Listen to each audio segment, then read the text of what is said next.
all the nursery rhymes that we could have learned in our indigenous context that we don't no longer have, So we're in a desperate attempt now to collect those and to document them. And really, our grandmothers, most of whom have passed away, but there are a few still remaining, may Allah give them health and protection.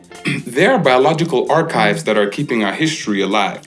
And if we don't absorb as much as we can, our languages and our traditions and our nursery rhymes are in danger. Yeah. Worried, anxious group of people trying to move along. Salam and hello, everyone. My name is Lilly Bekele-Piper, and as always, I am so happy that you're with us today. Each week over the last month or so, we have been talking about the case for hope. And through the lens of hope, we've examined many different topics and heard from many different experts, people who have challenged our thinking, who have inspired us, who have invited us into their world of expertise. And at least for me, I've really been lifted by these conversations. So I could not be happier today to bring you the next conversation in our series with some of my dearest friends in this entire world, people I truly consider family. You met Sajda and Amin last year when they joined the show and had an episode called The Revolution Will Be Taught. You loved that episode. We heard from so many of you from all over the place about what their words around teaching, around parenting, around being intentional, about the communities that we're creating, the words that we're using, the images we're allowing into our homes, into our minds, into our imagination, what they mean, the impact they can have.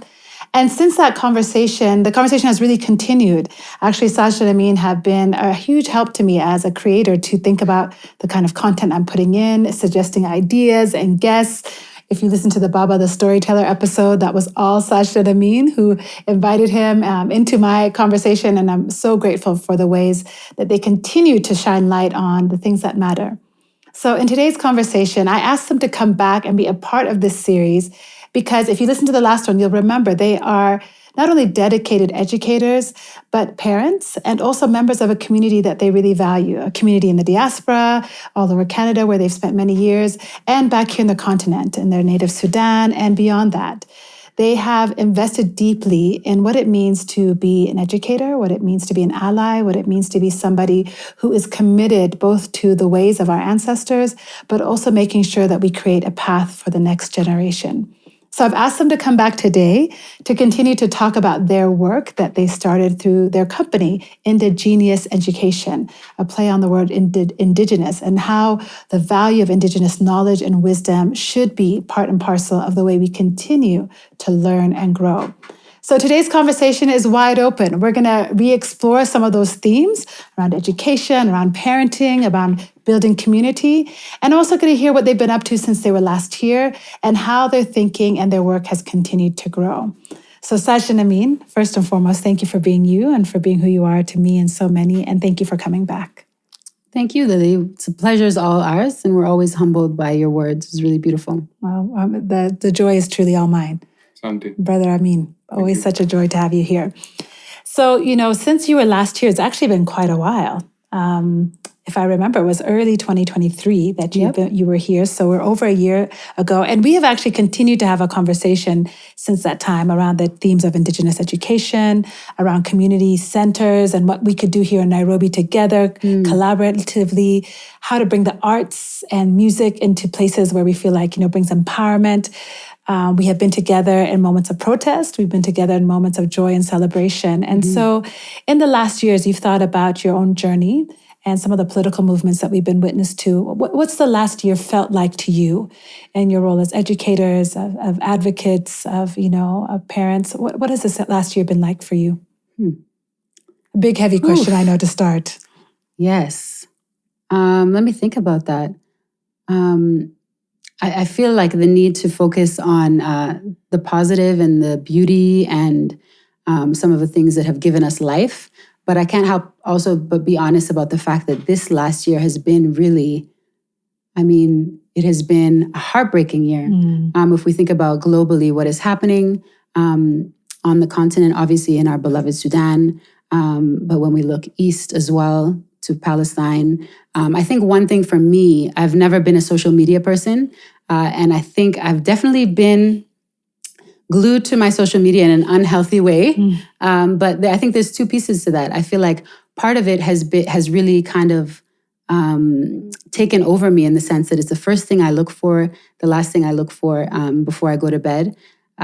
Just in terms of checking in on what is happening to our people globally and just bearing witness to all of that. And so part of that has been paralyzing in the sense that I think it might be the first time in my life where I'm just taking things in and unsure of how to even move. And at the same time, I've learned and I've met a collective global family that I'm like just in awe of. So, seeing young people on TikTok, seeing people on Instagram, seeing, young and old people coming to terms and transforming the way that they think about the world, I feel like we've reached a tipping point. And I think that multitude of people who have now come online and said, oh my goodness, I did not know. I did not know. And so people really sharing their truths in that way I feel like it's kind of brought me into a global family that I didn't know exist. In so many ways, I felt like some of the ideas I have are very isolated and we felt alone in a lot of ways. And then you go online and you're like, we are not outnumbered. Right? We're not, like Malcolm X said, we're not outnumbered, we're out-organized. And I feel like this last year has really showed me that. I mean, how about for you? Yeah, it's definitely been bittersweet, but also humbling, you see. And also trying to strike a balance, between being honest and transparent with our children and our students, but also protecting them to a certain extent. So, much of our reality has been really hands-on, working with immediate family, trying to ensure their safety, the continued education of their children, their relocation, shelter, food.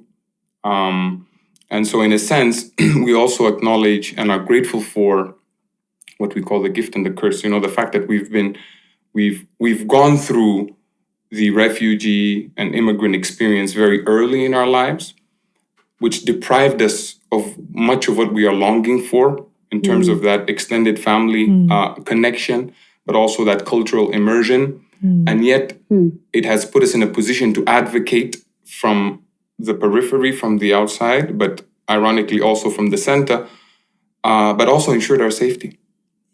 And has given us the privilege, intellectual capacity, but also the economic means to support in ways that are meaningful. So it has been taxing. And as you know, there's no playbook. There's at times, much tension and conflict. But as long as, I think we keep hope alive. And for us, hope really is manifested in the youth, in our children. And really when we center our children and center their well-being, it puts us in a position where we are always trying to be our better selves as parents and as educators and as members of the community, and it is our hope and firm belief that if societies on a macro scale truly center children, everything else falls into place. That's a really powerful guiding thought or principle to think about. If we center children and make our decisions economically around climate, around, infrastructure, around kids. Even when I say infrastructure, I think, do kids have a safe way to walk to school, right? If we plan the city around that, maybe that would impact the welfare of the city. You're making me also think about when my kids were younger, my kids are much older than yours, probably the political movement they remember the most maybe is the murder of George Floyd and the months following that. I'm just trying to see if that's right, but that feels about the right time where they first all now went to protests, took a knee, put themselves in harm's way with a lot of protection. As much as you can kneel in front of the U.S. Embassy and feel like you're protected, but and as a parent, yes, juggling this thing of I want to preserve their innocence and view of the world as long as possible, and yet we know that this is necessary for them to be involved. So when you're making those decisions around this moment politically, this moment in history for our communities, and talking to your kids about it, there's no playbook. So how are you explaining this moment for Sudan, for Palestine, for the broader communities that we love? Yeah. How to move in this moment? And Sajda, I'm going to adjust your mic just a little bit. Sure. So, we have young children, as you just mentioned, but at the same time, we teach children who are a little older. Yeah. And one thing, an observation I've been making in the last few years, when we're looking at mental health issues amongst adolescents and teenagers, and because we work so closely with that age group in schools, one thing that I'm coming to learn is that, the sheltering of children from the truth doesn't actually yield the results we think it's going to yield. Because something happens when you become an adolescent where you realize, okay, that, I'm kind of past the fairy tales and the nursery rhyme stage, and I'm coming into this space where I'm understanding things. And obviously we know that they can access the internet and learn the stories from there, right? Without our guidance, without our protection.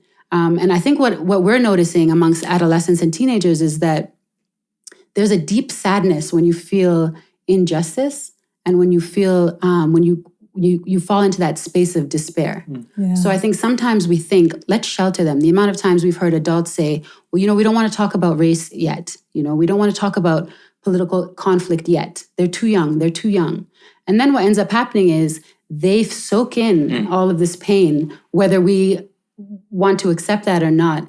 And without having those conversations and those avenues and feeling that I can actually make a change, I can feel empowered to do something, whether it's draw a picture to process or whether it's go to a protest. I think that action, that ability to say, come with me, like we're going to pull you into this and we're going to talk this through and we're going to show you how we can actually do something. Yeah. The absence of that we've seen leads to a very deep despair amongst teenagers. And I really think that despair is rooted in the fact that their hearts and their souls know what is good. Yeah. And without seeing that example from adults about what do we do? What are we actually going to do? It's a very slippery slope into despair. So I kind of think about the opposite. Well, what if we don't tell them? What if we don't talk to them about this? It's not like they're not going to find out. The difference is that they don't have that guidance and they don't have those day-to-day reminders of we have to get up and we have to do something. Yeah, absolutely. It makes me think about some of the practices in our cultures where particularly grief is really shared. I mean, there's, at least in the Ethiopian tradition, markers, 40 days, there's just calendars where you come and you wail and you weep openly. Yes. And the point is collectively, because if we do not do this collectively, there's a disruption to our humanity if we don't. It's a form of therapy. Yeah. There's a big emphasis, I think, also on language.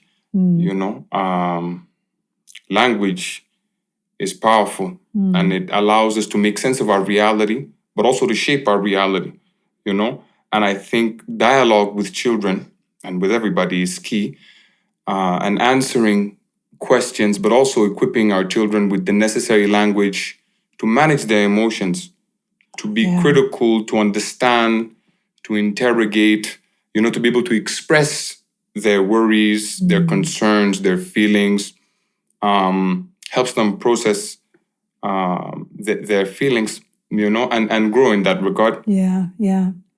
How do you make the call around the language you use, though? Because I think in all of these circumstances we're talking about, and it could be micro and macro both, there are choice words that are mainstreamed maybe in terms of protest or resistance or just even grief, either wherever we're sitting with the moment. And then there are words that are rooted in our culture and tradition that we may want to frame for our kids. So I'm just curious if I can pick your brains. Maybe I'll apply this for my grandkids since it's too late for the other ones. But what are some language that you use to help them make sense of this? What is the words that you're using, especially when you think about there could be easily a dichotomy set where they're the good guys, we're the bad guy, or we're the good guys, they're the bad guys. Like this, they're us versus them kind of thing, which is so many times how the media frames it. How do we avoid that so that there's actually understanding for our kids? Have you found ways that work? Yeah. So in many ways, the language that that you operate in or that you think in, it frames the way you think. You know, and so when you're introduced to other language, you're introduced to other ways of knowing, other ways of making sense of reality and other concepts. You know, so for example, in the Arabic and the Islamic tradition, there is something called fitra, and that's like the essence, I think. Is that okay? Is that a decent? It's like the essence of the human when they're born, you know, their natural disposition before being tainted by a society. And in many ways, we tell our children, you know, like human beings are born with a clean, natural disposition, any baby, and all people are longing for the same things. Everybody's longing for a sense of belonging, for security, for love, you know, and it's the trajectory and the upbringing. And most importantly, I think the most fundamental and essential pedagogical tool that's indigenous, but also manifests itself in many contemporary ways, storytelling, right? The stories that we have learned throughout our lifetime shape our reality, shape how we perceive things, you know? So more importantly than the specific words, which are powerful, because when we speak to our children, we speak to them at our best capacity. And if there's something that they don't understand, we try to break it down at an elementary level or whatever is appropriate to them. We don't do baby talk, you see? But more importantly than the specific words are the stories. You know, because the stories shape everything. They shape our knowledge of self. They shape our communal knowledge. They shape how we perceive reality, how our interactions with people. We are surrounded by stories. Can you give us an example? Like, bring that home for us. When you're saying, are you talking about like, so your grandfather did this? Is it more like it's a proverb, it's a folk tale? What do you mean by stories? Well, I want to take it back a step before we go into that question of what do we mean by stories. But I feel like too, and I'm hearing you speak, Amin, and I'm thinking about the fact that we're currently operating obviously in English. And so for many of us, specifically in this time period, brown and black people, English has almost washed out our recollection of even, you know, the ways of our parents, the ways of our ancestors, and we're operating in English. So when you ask that question about what is the language we use, of course, we try to be age appropriate. We try to teach a lot of things through stories.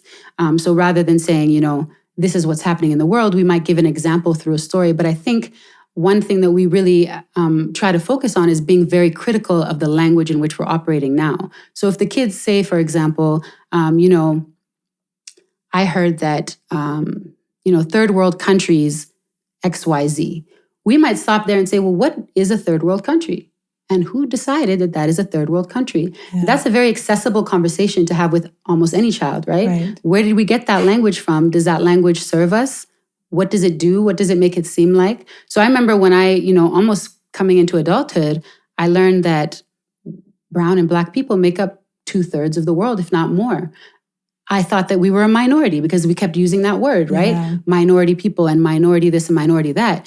When I understood that we are the collective, that changed the entire narrative for me. And it also made me feel empowered, right? So when we think about a conflict and we think about the fact that a lot of us are bound by English, then the tool becomes, how do we question the English then? How do we question the language that we use to talk about ourselves and the situation we're in? And I think that's a situation where kids can participate in that question because kids love questions. So they're happy to be like, well, and so now I feel like even our kids are kind of like, well, who said that that's really what it, and we're like, okay, you know, question for question. I'm just saying eat your dinner. That's all I'm saying. We teach them things like the so-called first world. Right. Because as far as we know, we were the first. I mean, You know, you've seen right? that map in our house, And right? still Where are. Africa's north. It's like, who said Europe was So north? it's that questioning and it's that criticality. It's No. that is what I think all kids can participate in. Yeah. And I think that's also important for us to know that sometimes we won't have the words, and oftentimes we don't have the words. Which is the stories things. I think you see That's the it. stories But- coming in. It'd be Right. helpful there. You know, to talk about, you know, the importance of storytelling and our dispositions and our orientations towards people and towards land and culture. You know, a big part of it, for example, is we reflect about, you know, all the nursery rhymes that we could have learned in our indigenous context that we don't no longer have. You know, so we're in a desperate attempt now to collect those and to document them. And really, our grandmothers, most of whom have passed away, but there are a few still remaining, you know, may Allah give them health and protection. there are biological archives that are keeping our history alive.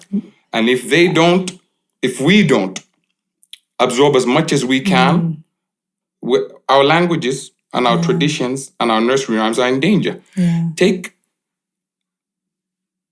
Rain, Rain, Go Away, for example. Come back another day because little Timmy wants to play. Johnny, actually. Is Johnny, that how the last Timmy, part goes? Okay. Sandy, Johnny wants to whoever play. it is. Now, children, what does that do to them? Yeah. How does that internalize their relationship with the rain? Yeah. They perceive the rain as an obstacle for their enjoyment, as opposed to understanding that the rain is sacred, Yeah. and that the fruits and the strawberries and the mangoes and the ndizi that you're enjoying is a result of that rain. Yeah. We should be begging the rain to stay. You understand? So now think about that, multiply that now over a lifetime. It's a different world. And I love that point. And I just want to say, too, going back to the idea of being critical, which is what we want to teach our kids to be, despite the language issues or whatever. That example itself, and Amin and I do a lot of work with regards to nursery rhymes and the stories that we expose students to and the stories that we expose our children to.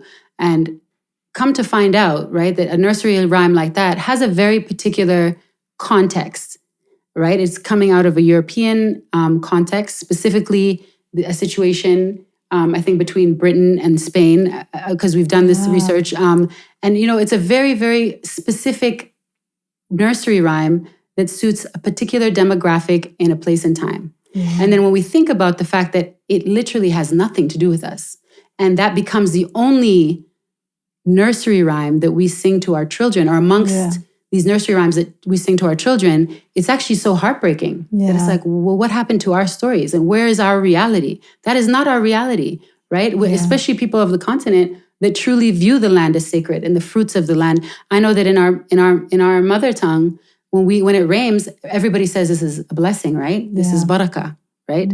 There's a completely different view on these things. And so I think that's also what unearthing our indigenous ancestral stories allows us to do, is it allows us to reframe our minds, because we know that they've been occupied by stories that are just not our stories. Absolutely. Yeah. When you mention the rain, it just brings to mind how many practices, have been discovered from indigenous communities around how they steward the earth and how they steward land. Yes. And some of the places that there's a big story right now in Tanzania where the Maasai are being removed from their land because an Emirati family, I believe, wants game hunting, because in Tanzania it's legal to hunt game. And so they're clearing off Maasai off of thousands of acres and hectares.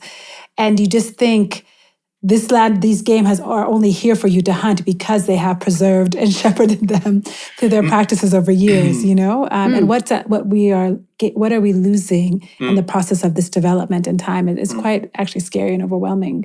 Yeah, and I think it also frames our young people's ideas so severely. Like when you're talking about game, we talk about this often too in the case of Kenya, right? We talk about the big five.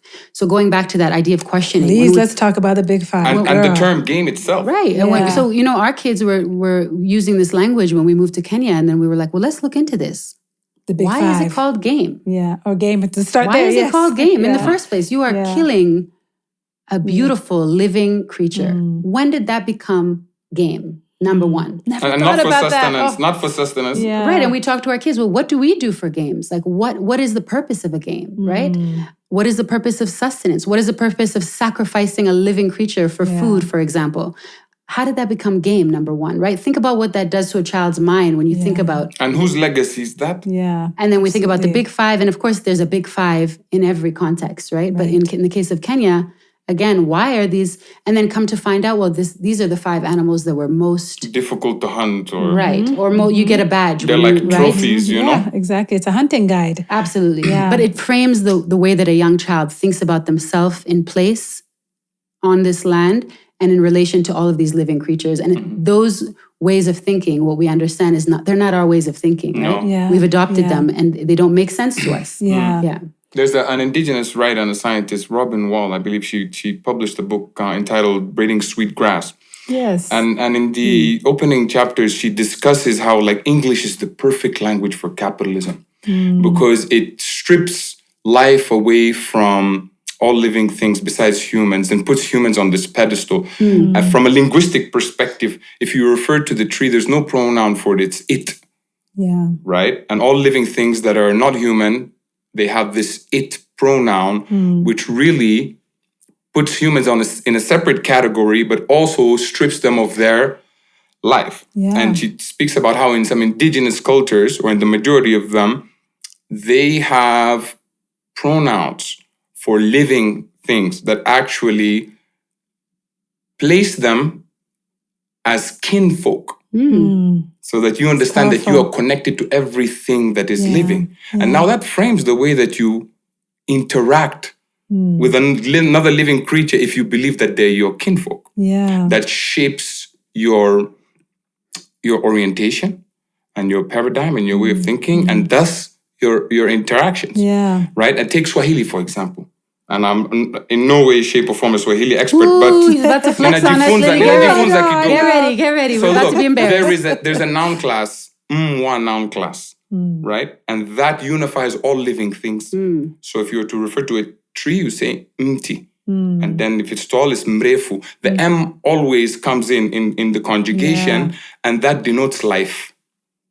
Isn't that something? You see, we try to integrate concepts from other languages when we work with our students to say that there are other ways of thinking. And sometimes one word in another language would require an entire paragraph, if not an essay in English, for you to begin to appreciate it. Yeah. And that's okay. Yeah. And that's okay. But what it does is it opens up your way of thinking, your orientation, again, and then ultimately that impacts how you behave. Absolutely. That's the thing that I think is unlocked for me when you think about that. When your language now reflects life, reflects connection, then your practice does too. Like if it starts there with the very words we speak, and we're all people of faith, and I think God created the world through words. He gave life to the world through words, and so we think the power of words, the power of language, is the essence of life. I'm curious. So this kind of understanding takes time and thought and reflection. Yes. Some intentionality. How did you guys get like this? Because I'm curious to know, did you grow up with this kind of deep sense of rootedness? And then how do we pass it on so that it is as easy as possible? I'm looking around the room today, like all these young people in front of us, how do they carry this forward in a way that makes sense? When they're with their friends at our cafe, when they are, out on Friday night DJing, some in this people in this room DJ, this life connection, this reflection, this intentionality. Yes. So one, how did you get this way?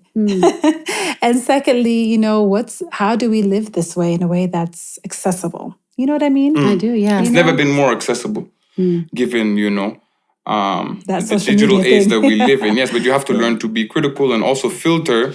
But eventually you find your tribe if you're in pursuit, of love and happiness and justice. I want to go back to just touch upon, God, as you mentioned earlier. You know that the Abrahamic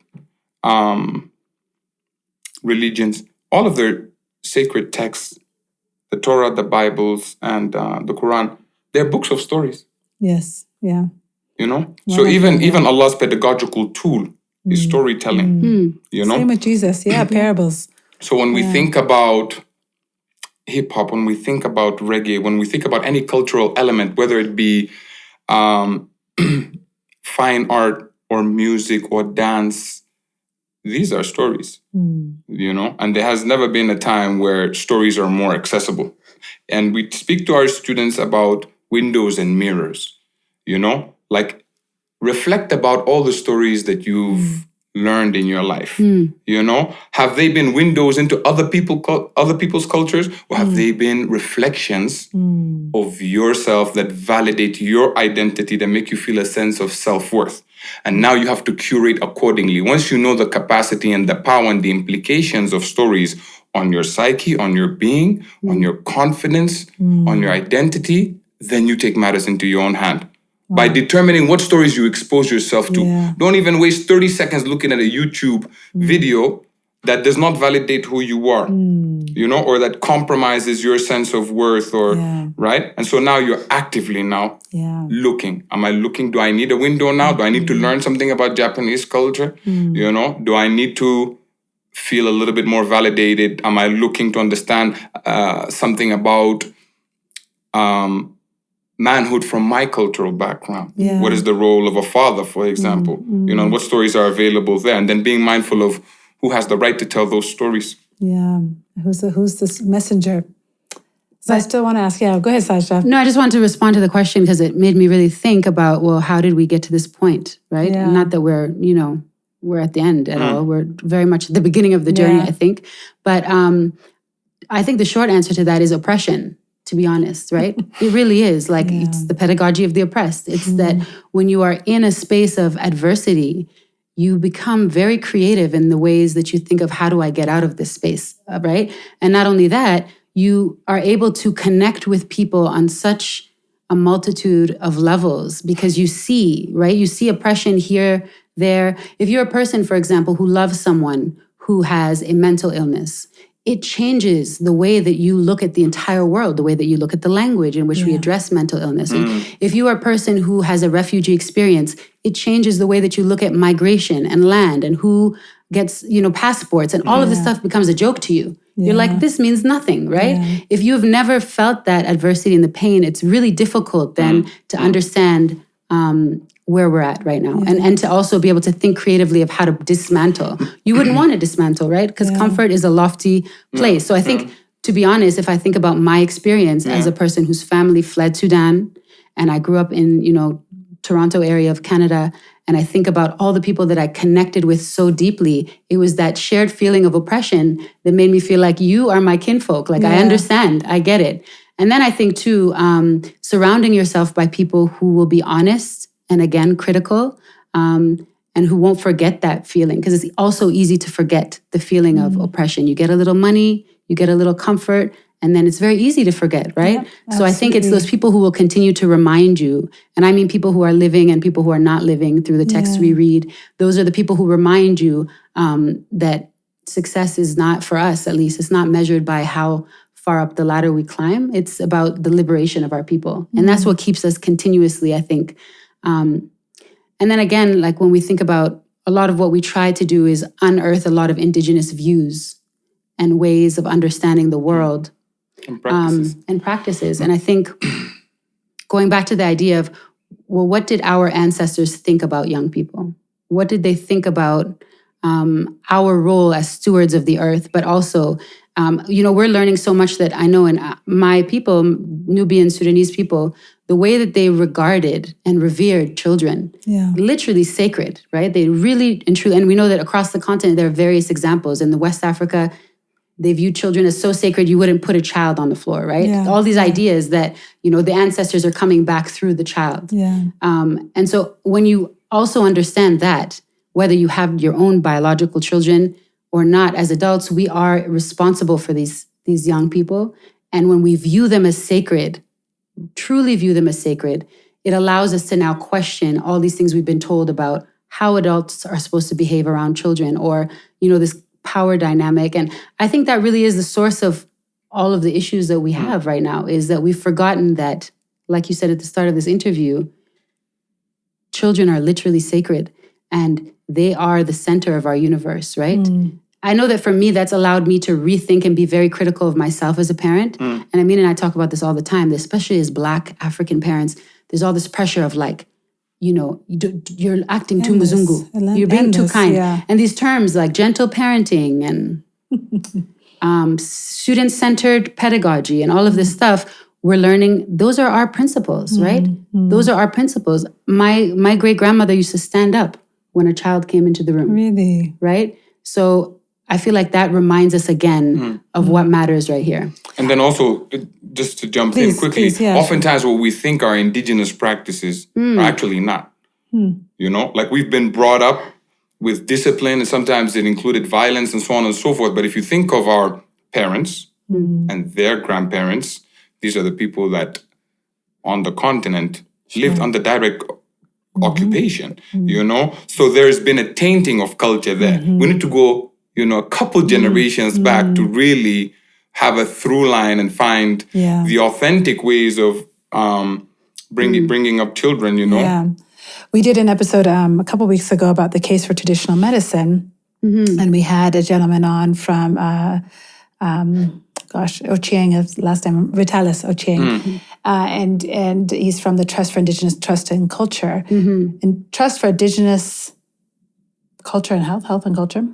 He wrote that beautiful book that you gifted us. He was part of the team. Right. But he said something that then in the comments on social media got a reaction. So we put out a clip where he is talking about as much as there are problems within the culture, there are solutions. 100%. So if culture has created a problem, culture can also create a solution. And I thought it was quite a powerful thought. And he talked about how they would go around to communities, have meetings, an issue's been raised, there's a conflict here. They have people come, examine the conflict, and then try and find solutions. That's part of the work that the Trust is doing. In the comments, someone had a very fair reaction to that, which is, so these communities that are perpetuating FGM, then if they're the ones to end FGM, how come they're not? Kind of a very fair question, because I think, yes, like you said, there are patterns of violence, there's patterns of oppression within our culture. So as you're parsing out Indigenous practice and culture, I'm with you so much in the sense that there's so much we've lost, so much we should mine for and preserve and treasure. And then there are these other elements that, at least if I look at Ethiopia, we don't really have that excuse of occupation, and we have some practices that need to go. Yes. Yes. So when we sit with that, I guess I'd just love to hear your thoughts. Maybe how would you have responded to that person in the comments? Yes. So as educators and as parents, and we believe as people, we should be constantly engaging in critical reflection. And much of what we do is we say, hey, what do we want to preserve and what do we want to discontinue?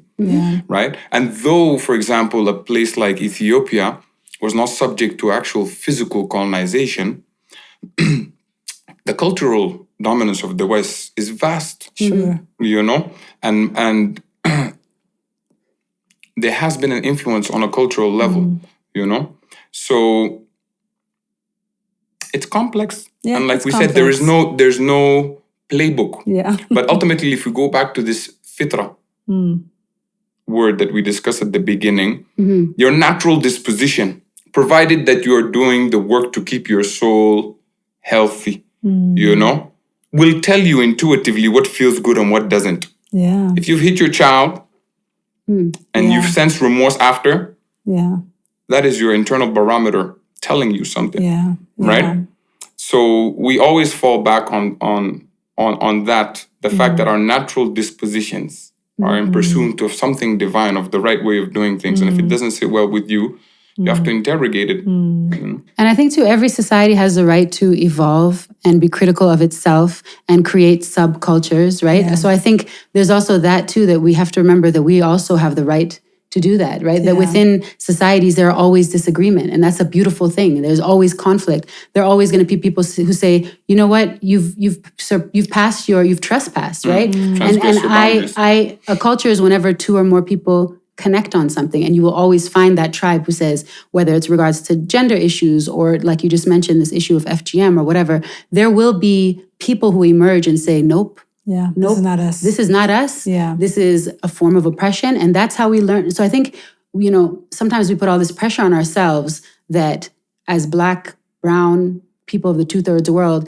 it's either we say everything was the colonizer, and then someone says, oh, wait, what about this one thing? Yeah. And then we scramble to try to figure out a defensive kind of response. And I think we have to be honest with ourselves and say we have the right to be critical and evolve and create subcultures and respond to each other and be in conflict with each other. Yeah, we have that right as well, right? So the last time you were here, you said something that we've actually used over and over again. I think you've seen it though, so I don't feel bad that we've used it. But you said that you believe there is joy in justice. And for us, I think it really crystallized what we're trying to do with Salam and Hello, this idea of joy and justice. And we have our own solutions in our hands.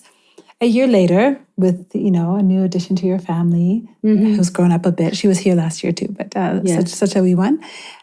Changes in the political space, changes in your own, your Sudan, as you mentioned. How are you feeling about joy and justice these days? I feel like for me, it goes right back to that idea of what is the alternative? And I think the alternative to not pursuing justice is deep despair. So for me, the joy in justice I truly feel joy. I feel like when I see something online with a collective of people who have come together to dismantle systems of injustice, I literally laugh out loud. Like, it brings me so much joy from the inside of my being. It gives me that hope.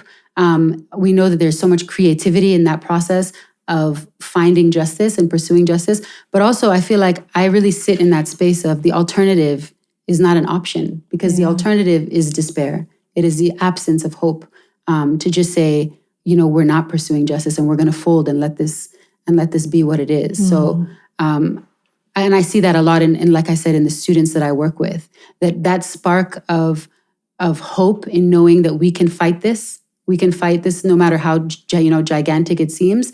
That is what is energy giving and life giving, and that's where I find joy. Yeah. I mean, for us, we talk about this all the time, and it's funny, and I'm in a state of euphoria right now, is that on any given day, we'd rather be the oppressed than the oppressor. You see?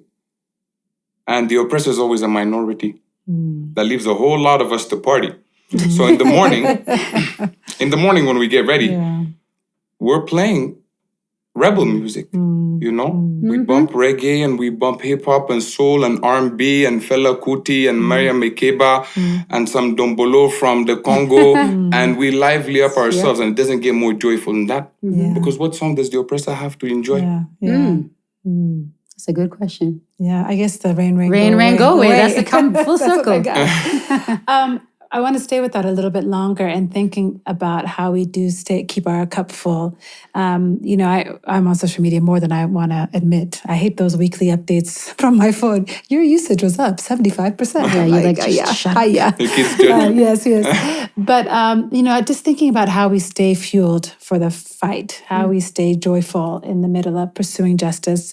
Because there are times when I do open my phone on social media, and as much as I see those systems happening right now, there's so many protests on college campuses in the U.S., in particular around Palestine and the ongoing genocide. But there are moments where I genuinely wail. I genuinely throw my phone, and I, like yesterday in particular, I was like, I was just saying, and you're so funny you mentioned about Amharic. I was just saying, arrive for them, show up for them. It was such an innermost grief I was feeling. Yes. And it can be depleting. And I know both of you are quite engaged. Your fingers are on the pulse. You are personally affected by conflict currently. You are also full-time teachers. You are also full-time parents. Give us maybe your top way. You mentioned the morning music, How are you keeping your cup full so that despair does not overtake you in the process of just living day to day? I know this might sound cliche, but it really does come back to the young people, I think, in our lives, whether it's the students or our children. And I feel like, for people who don't necessarily have children in their household, if you look around, you'll notice that there are so many children around you, right? The children who look up to you, who you are also the steward of. And again, going back to these concepts that we know from our ancestors, that they're all our children, right? Yeah. And I know it sounds cliche, but genuinely speaking, it's the children's faces, their eyes. When I see them, I'll just give you an example because you mentioned Palestine. We had a geography. Sometimes we do very basic skill work, so they had to do a geography quiz. Some of my students, and I remember one student was kind of marking down all the names of the Middle East, right? And then he got to this one region. And he basically put in quotation marks, this is the name of the region in quotation marks. And then next to it, he wrote Palestine, and he put a little heart. Because I noticed on that particular map, there was no space for Palestine. The map was created without those marked. So, that alone, I just looked at it and I smiled and I was like, this little baddie, he went and created a space to put it in. And I know this because that's his lived experience, the body that he's in. He's like, I will create this space on this map. And for me, that's where the hope is. I'm just like, wow, it exists in these kids. Yeah. It exists in our own children. And then again, I think about the young ones, but then I also think about the fact that I am blessed to have a mother that is ridiculously hilarious. So when I am in those spaces where I feel like, what is the point? I will call her and she will remind me that, what are you talking about? Just be happy, baby. What's the problem? She will simplify everything in such a way. And I feel like if everybody could just have that one go-to person Everyone that had will a remind haboba. if everybody had a haboba that just said, please, just, stop sulking, pick yourself up. So I think that's, for me, at least, those are my selfish ways. I mean, give us some more tools. Yeah, I think spirituality, Yeah. That can take many forms, but spirituality and faith and a deep conviction, in truth, darkness can never contain the light, Yeah. And in the Quran, for example, Allah subhanahu wa ta'ala reveals 99 names for himself, and one of them is al-haq, the truth. And there's some battles that are God's battles. No human being can fight them on God's behalf. And we know that God does not need help to win a battle. Yeah. So like the late Bob Marley said, we emancipate ourselves from mental slavery. None but ourselves can free our minds. Have no fear for atomic energy, because none of them can stop the time. Yeah. And that's the truth. And if you contextualize it from a macro scale, like this is the story, and the pages are being turned, and we're just at a particular chapter with full conviction that it will end with good over evil being victorious. That gives you peace of mind. At least it gives me peace of mind. Yeah, absolutely. I mean, when you're talking, the words of so many of our ancestors come to mind, whether it's Dr. King or Kwame Nkrumah. I mean, these themes of there's a time limit on evil. I remember I interviewed this young woman, Nelly Chaboy, who's the CEO of TechLit Africa, and she won the CNN Hero of the Year a year or two ago. But her mantra is poverty has an expiration date. And it just moved me so deeply. It almost brings tears to my eyes when I think about it. It's like evil has an expiration date. Yes.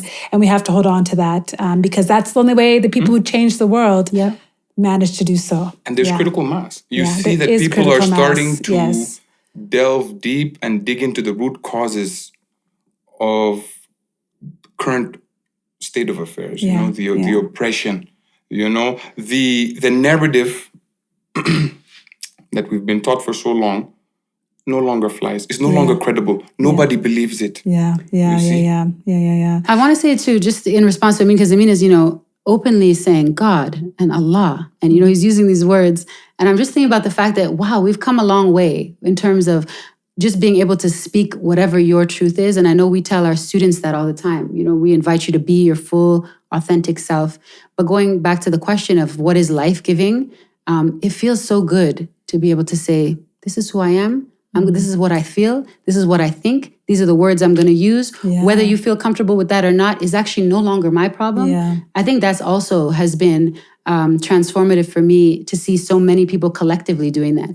Say what you want to say in the way that you want to say it, and kind of let go of the respectability politics or trying to, cut everything and make it fit a particular palette. Well, that listen, is not for us. Especially us as immigrants. Absolutely. I mean, the whole message was assimilate, sit down, shut up, be grateful. And, be so cautious of how you express what you deeply feel so that it's packaged in a way that can be heard and interpreted by people who don't care about what you think anyway. And quite frankly, this is one part of our culture. I know we love our culture. I love my culture. But I definitely think in my culture, you don't get brownie points for speaking up and making a bit of noise about what's right, And so I am grateful for a time and age where we can do that more and more and invite our kids to do the same. As we wrap up, I would love to hear you speak to a couple different groups of people that are on my mind today who are listening to this conversation.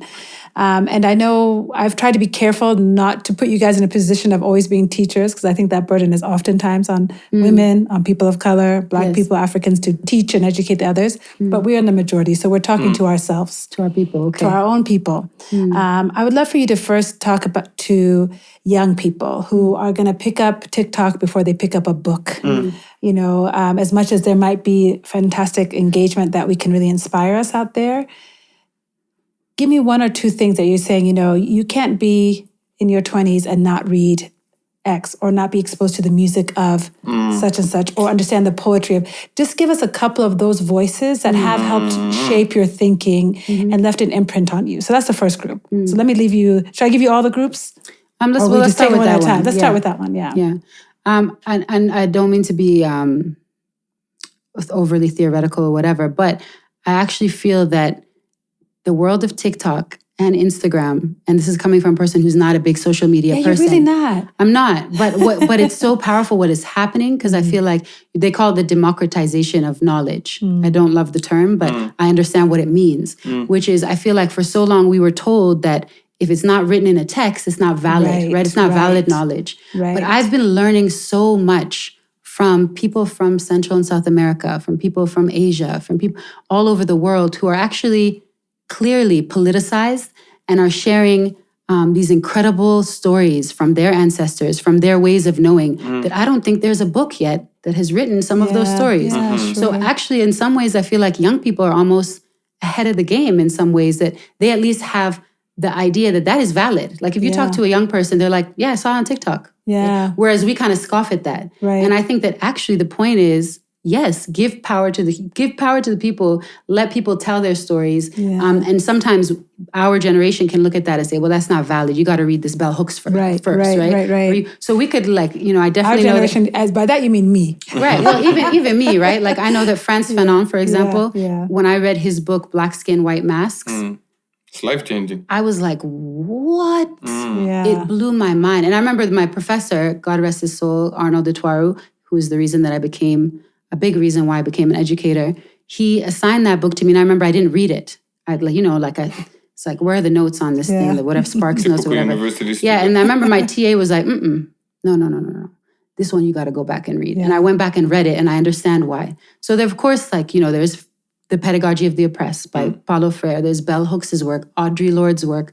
I think that if you're going to politicize yourself, especially as a Black... There's so many Malcolm X, but I mean also people from the continent, Yeah. Kwame Nkrumah wrote a lot. And so did Patrice Lumumba. Absolutely. Conscientism? Right, and Steve Biko. I mean, there's so many. But I just want to, I feel like I want to go back and actually say what I believe, which is that there are incredible people telling their stories without having to have written it down in text. And we know that, right? There really is. Yeah, no, you're bringing to mind so many texts that actually I've relied on ourselves. That when our kids hit middle school years, we were like, my husband is Black American. So we're like, they're not going to get that history in school, being in Kenya. So we met every Sunday for 3 years with other groups of parents of brown, Asian kids to teach them U.S. history from the point of view of our point of view, from the point of view of Black, Indigenous voices. And we did that for 3 years every Sunday. And I'm so glad we did it, because there were some good resources online, but there was not a textbook for this. Howard Zinn has done some incredible work around that. But just hearing you say that, so when you pick up TikTok next, our dear friends out there, I'm not looking at anybody in the room, just looking out there. When you pick up TikTok next, look for, as much as you look for the next trend or the next dance moves, Google, liberation policy in Colombia. Absolutely. See what you find, Yeah. And I think, too, going back to what Amin said, intuition is a way of knowing. So when you are taking in whatever media, you got to sit for a moment and ask yourself, how is this resonating with who I am in place and time? Is this belittling me? Is it empowering me? Is it making me feel that I'm enough in the body that I am in? So what is it actually doing to you in terms of how it's making you think and feel? So I feel like that might be the metric when you're looking at social media. Because we know that you can consume social media and actually you don't feel good after, right? Absolutely. And then you got to question, why is that? Why am I not feeling good? So many kids don't at all. Yeah. So this is a different way to think about it. I would say, instead of thinking about specific resources, think about the principle or the manner in which you curate for yourself, whether it's digital or print. Analog, print. And it could be vinyl for it's all text. Film, vinyl, a YouTube synopsis on a text, a podcast. Yes. Hey. Right? Represent. Hello. So I think knowledge of self is key, and the colonial and neoliberal capitalist culture, which is Eurocentric, is so dominant, that the majority of us, only when you get to a level of critical consciousness and you have the language to even make sense of the hoops you've had to jump through, and the oppression that you face, do you begin now to soul search and to seek. And now what we're realizing with the youth that we work with is that these conversations are happening much earlier. So work that we started to do on ourselves at a university level, students are already doing it in grade 6, 7, and 8. Amazing. You see? Yeah. So, and of course, with the right guidance, Yeah. you know, Yeah. and parents are the first teachers, really. So I would say, you know, mirrors, look for mirrors that Yes. validate, you know, who you are, you know, and then be careful of who's telling the story. Yeah. You know, be Yeah. careful of who's telling the story. If it's not somebody's story to tell, do not even subject yourself to it. Yeah. Thank you for that. Thank you for that. So I'm going to give you one more group to talk to before we wrap up here, which is your fellow parents. You know, I know you guys don't want me to get into credentials, so I won't. I want to talk about the fact that you have a master's or that you're highly regarded and all that stuff. It's all true. But you do have some credentials in the terms of parenting. We have a few, yeah. You have a few. You have 5 degrees. We're still working on them. Mashallah. We're still working on them. We don't know if we'll pass or not. Even me, That's a even good me. point. I'm 21 years in and I'm still like, hiya, Lord, Yeah. God help me. But speak to parents. I think it can be very easy to be overwhelmed. And I want to actually extend that to not just parents, because someone said to me the other day, in fact, today's episode out around this choice was that women in Africa in particular mother all the time. Whether or not they have biological children that they brought into this world or not, they mother all the time. That really sat with me. I said, it's so true. So speak to people who care for young people, who are in contact with young people. And whether it's a lens, again, a way to think about the world, whether it's a specific resource, you know, leave them with something maybe just to reflect on, something that's meant something to you, that's helped you navigate this last season, something that, you know, really anchors you and helps you in that space. Yeah. I feel humbled by the question because we are young parents, obviously. And so, So I'm not saying you've arrived. No. Something that just is helping you. We definitely have not arrived. We are on the journey for sure. But I feel like if I'm thinking about a piece of work that lately I've really been thinking about, and this can give you a concrete text if you wanted one. There is this book called Spare the Child. It's written by a Black American woman. I think her name is Dr. Stacy. I can't remember, but we can look it up. The book is called Spare the Child: How Whooping Children Will Not Save Black America. I think that's what the text is called. We can look it up after. Sure. I bring up that book because, and her work, because I feel like it has had me look very, very closely at how I was raised, and I have very fond memories and a very loving, thank God, a very loving relationship with my parents. But it has forced me to look very critically at what that particular generation thought was acceptable and the norm. Right. And I think the practice of being very critical about my own childhood and having to reparent some pieces of me when I'm looking at my own children is what I really took from that book. And she kind of takes us back again to think about the idea that as people of the African diaspora, we've been told a narrative about what it means to be an adult in the presence of a child that has actually it has not been our narrative and has diminished the place of the child. And I know that it comes out in me a lot too when I'm trying to discipline my own children. And that's been one area that I feel like, collectively we have a lot of work to do, which is understanding the sacredness of children, right? Yeah. And rethinking how we see ourselves in relation to them. So for me, that's been a really big area. And I think that if I could just say one thing to many parents, it would be like, rethink your own childhood and reflect on that. And what aspects of that childhood upbringing are you very ready and willing to let go of? Yeah. And then can we think critically about where did that come from? What is the source of that particular thing, right? And can we be willing to let go? So I feel like that would be the one thing that I would share in terms of what I'm currently looking at on my journey as a parent. I feel like there are so many things, though. Yeah, there are so many things. So many, for sure.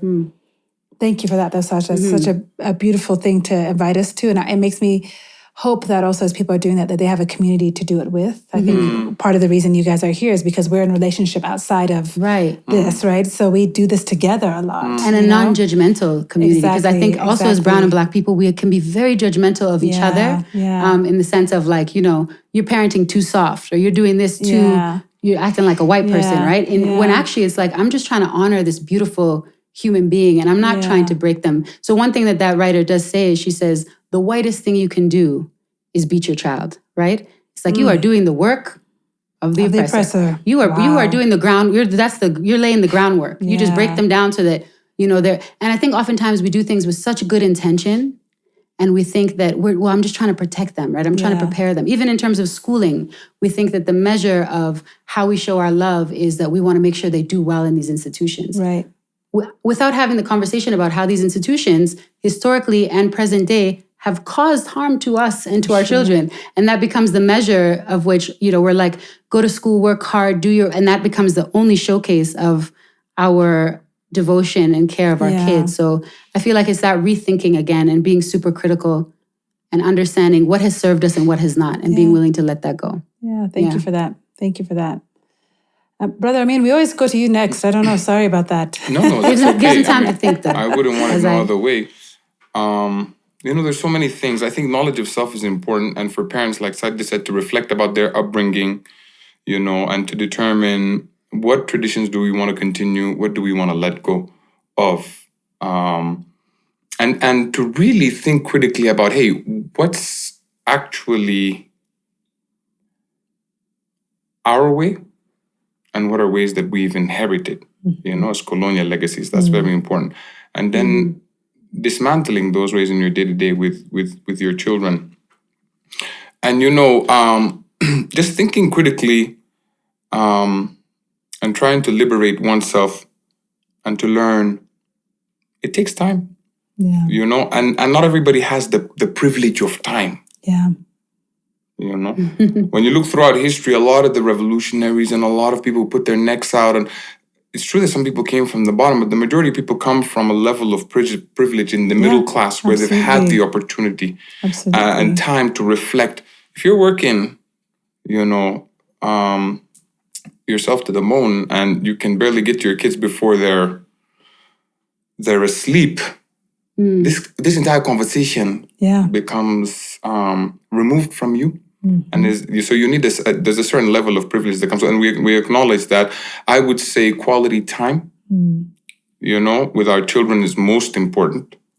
Time to get to know each other on a personal level, time for joy, and it doesn't take much, provided that your basic needs are met. Yeah. And I think the most important thing to remind our children of is that the individual is responsible for the collective, and the collective is responsible for the individual. Yeah. Absolutely.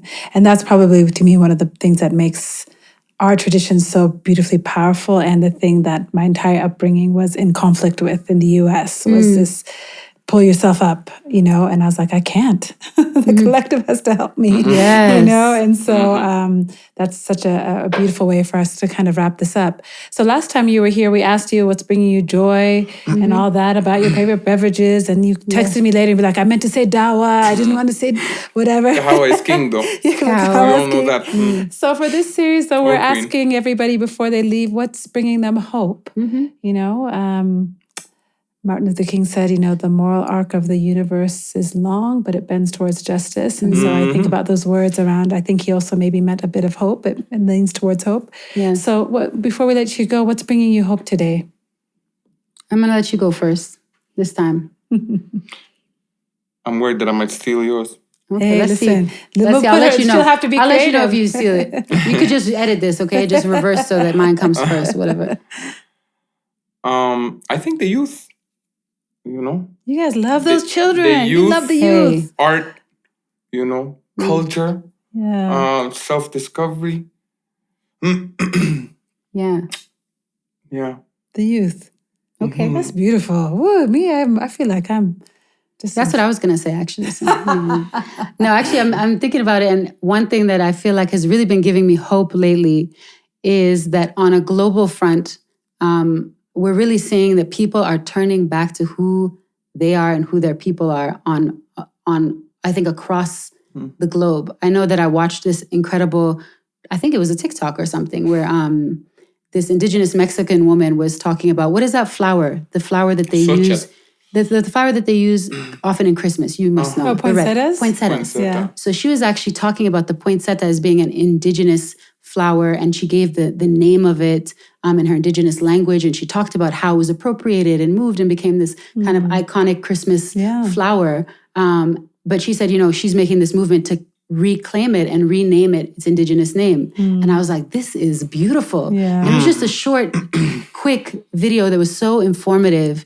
And I just felt like this is amazing. So I feel like the more I see people globally turning into themselves, like go ask your grandmother, go ask your, like Amin said, whatever living ancestral connection you can have, the documentation of that and the sharing of it has been such a source of hope for me. And I've told you before, like it makes me want to just go take a recorder and go sit with my grandmother and say, just talk, like just say anything. Just tell me what you think about anything. Let me just document this. So I think it's that documentation and global sharing of people's stories. And then the willingness of young people to truly embrace. Whereas we grew up in these spaces where we were always trying to, fit in and assimilate and change parts of who we are to make it seem more white, really. To fit in. Yeah. I feel like there's been a reclaiming for a lot of young people where they're like, no, I am Gujarati. Like, this is who I am. I'm Punjabi and sharing these stories and incredible. And I am competent and I am professional. Absolutely. And I don't feel the need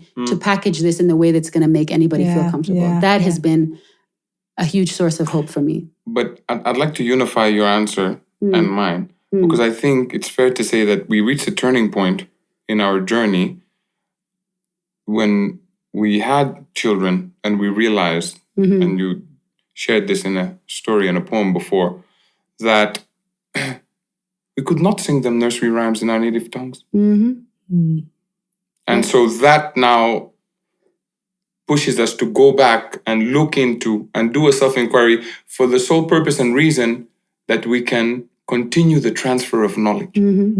Absolutely. So and that is driven by the youth, by our love for them. Love for the youth and the love for the turning inward. Yeah. You don't have that poem with you, do you, by chance? I don't know. But really, truly, I was just sharing the moment that I had a child and wanted so badly to sing something to them and found that the only songs I had were these ridiculous songs that didn't make sense and had no place in my mind, right? Like what place, why are you living in my consciousness? Little Johnny or little Arthur, whoever it was. And I remember just being very heartbroken by that. And I think I just wrote this piece about the loss of our stories. And I do know that I again, going back to my mom, I had called her and I was like, Mama, like in this frantic, Mama, what nursery rhymes do you know? She's like, what? I have no time for this. What are you talking about? Those days are over. I'm not singing you a nursery rhyme. And we had a laugh about it. And then of course I explained to her, I'm really desperate. Like I need to know. I need to know because it feels very ugly for me to be singing these songs to these beautiful babies that make. I'm like, I don't know what demons I'm calling on right now when I'm singing. I need to call on something beautiful. You should have done what Ben Piper did, which was saying, "No woman, no baby, no cry." Yeah, that's what the song for Selah was like. So and we do that. We make our own. Speaking of that, so that's we make our own at home now. Exactly. And I mean, we have a drummer in our house right here. So we have a singer. Right, we do actually, and I think that's if I would say one thing that I would share as a parent that has been joyful for me or that I would love to share is that idea of if you don't know it, make it up. Create something. Absolutely. That's what we're good at, right? So make up those nursery rhymes. Yeah, we make the path by walking. Yes, absolutely. Always a joy. I kind of feel like they should have their own podcast, guys. I don't know. I feel like this is silly that you're coming on to mine once a year. But I think we're going to start a petition to start you guys. We have workshops. And much of what Let's talk about Indigenous education, please. Give us an update on where you are with the workshops that you have been running all over the world. Yes. What's the latest? And if you don't mind, where people can find you. So that's the part that's a little hard still. So Indigenous education. Given our IndigenousEducation.com. Yes. To be completely honest and transparent with you, we've actually been thinking lately about how do we. A lot of the work we did was around helping to do professional development with colleagues, oftentimes who are not of our, persuasion, I should say. Yeah. And so what we've actually been thinking about is how can we share and come together as teachers of color, people of color, parents of color, because what we notice is every time we sit in a room with other brown and black teachers, it's magic. It's like everybody, first of all, is just pouring out their experience, which in itself is therapy and a balm to our hearts.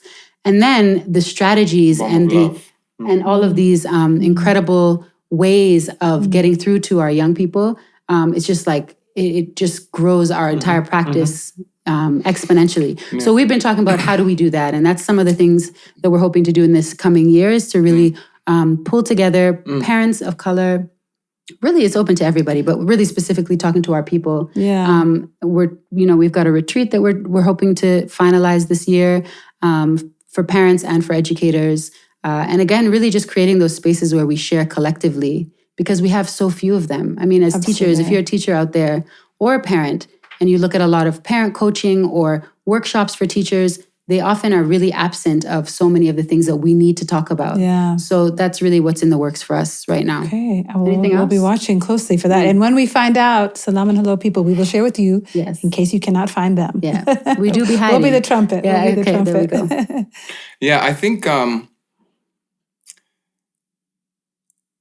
we've taken some time also to delve deep into learning, because it's important also to go back and engage in some introspection, but also see what else is happening, Absolutely. and who else is writing and reading. And we've done a lot of learning around the environment, really in the intersectionality between eco-justice and social justice, and the fact that the two are not disconnected, by any form of measure. So we are letting that infuse the work we do with students, and also in our day-to-day practice, we're trying to be more cognizant of that.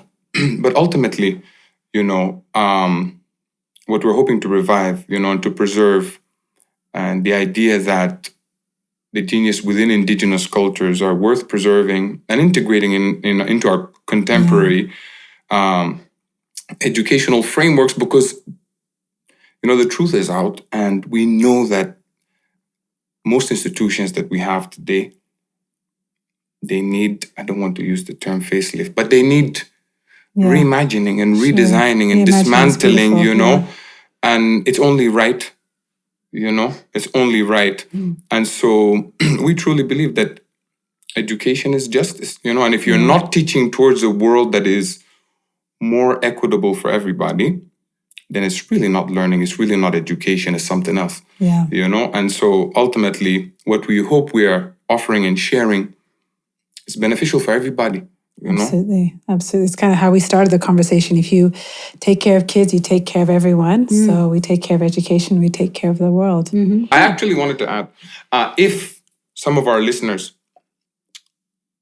are able or have a nursery rhyme or a story to offer us as a gift for the collective, let's find a way to make it public, either through YouTube comments. I don't know if that's enabled or not. It is, yeah. Right? Let's share with one another. Okay, fantastic. Yeah, call out Some to the nursery homework. rhymes. There's actually some people we're going to have on, I think, in a couple of weeks, Uli and Tata's nursery rhymes. I don't know if you've heard about them. They're starting to do this, kind of weave folk tales into nursery rhymes and trying to preserve what they can find. So beautiful. And we reached out to them actually, and they said, we would love to be on, but we're like in rural Tanzania, I think, collecting stories. Wow. Amazing. So they're starting to do some of this. So there is some energy around that. I will connect you to them. And in the meantime, absolutely send us a message, send us a comment about a nursery rhyme that you know from your grandmother, your grandfather, your people. Share it with us and we will pass it on. Yeah, beautiful thing for us to be a part of. Thank you. Thank you. Thank you so much for being here. I adore you both. Love you. Bless you. Love you more, Lily. Thank you so much for being here. I don't think Thank that's you. possible. I think that we'll fight about how much love is going on between the two of us. 3 of us. Hey, 7 of us. there are a lot of us. There's so There's many, so many. You add your 4. My 4 kids, your 5. There's a lot of people. It's a lot of love. It's a lot of love, mashallah. So listeners, so glad you joined us today. We would love to hear your thoughts. You can always reach us on our socials at Salam and Hello. That's Salam with an E on not Facebook, actually. Instagram, TikTok. Guys, help me out. What's At our this other point, place? you think you had this like...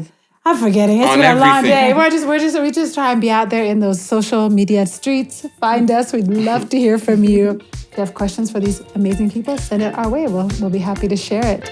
And until we see you again, peace. Worried, anxious group of people trying to move along.